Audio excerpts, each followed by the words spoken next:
বিছনাৰ চাদৰেৰে মুখ ঢাকি হোটেলৰ পৰা ওলাল যুৱক যুৱতী আৰক্ষীৰ অভিযানত বৃহৎ চক্ৰ উৎখাত যোৰহাটত ৩৭ নং ৰাষ্ট্ৰীয় ঘাইপথৰ কাষতে লাগি থকা এখন হোটেলত দীৰ্ঘদিনৰ পৰা অনৈতিক কাৰ্য চলি থকাৰ অভিযোগত আৰক্ষীয়ে চলাইছিল অভিযান নিশা অভিযান চলাই হোটেলৰ কোঠাৰ পৰা আপত্তিজনক অৱস্থাত আটক হয় মুঠ ১৫ জন আটক কৰে ৭ গৰাকী যুৱতী আৰু ৮ জন যুৱকক পেগু উপাধিৰ এগৰাকী মহিলাৰ নেতৃত্বত এই দেহ ব্যৱসায়ী চলাৰ অভিযোগ শিক্ষানগৰ যোৰহাটত সংঘটিত এই নিকৃষ্ট কাণ্ড পোহৰলৈ অহাত সচেতন মহলৰ তীব্ৰ ক্ষোভ আটকাধীন আটাইকেইগৰাকীকে থানালৈ আনি আৰক্ষী আৰম্ভ কৰিছে তদন্ত আমি আমাৰ এসপি ছাৰৰ গাইডেন্সত এটা মানে অপাৰেশন ইয়াত চলাইছো আৰু এই অপাৰেশনত এতিয়া আমি ৭জন মহিলাগৰাকী ইয়াত মানে পাইছো আৰু এতিয়া আমি এজ পাৰ আমি তেওঁলোকে ভিক্টিমে ট্ৰিট কৰি আছো যেতিয়ালৈকে আমাৰ ইনভেষ্টিগেশ্যন কমপ্লিট নহ'ব যেতিয়ালৈকে আমি আৰু এভিডেন্স নাপাম তেতিয়ালৈকে আমি তেওঁলোকে ভিক্টিম ট্ৰিট কৰি আছো আৰু কিবা হ'লে আমি আইনমতে প্ৰচিডিং আমাৰ আগবঢ়াম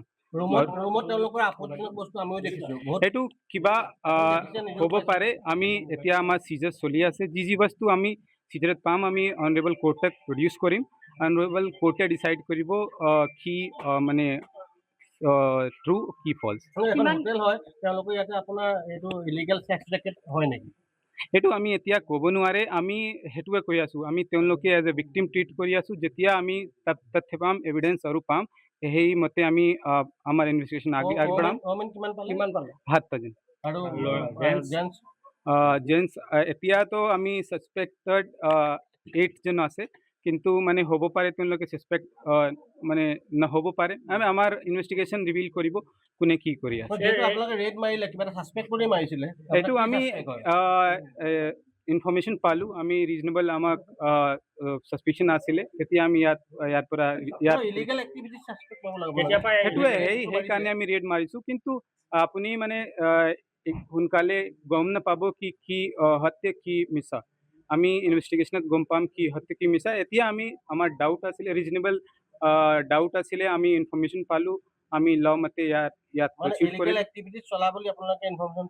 হা সেইটো পালো আমি কিমান দিনৰ পৰা চলি আছিল আপোনালোকে সেইটো আমি এতিয়া ক'ব নোৱাৰো যেতিয়া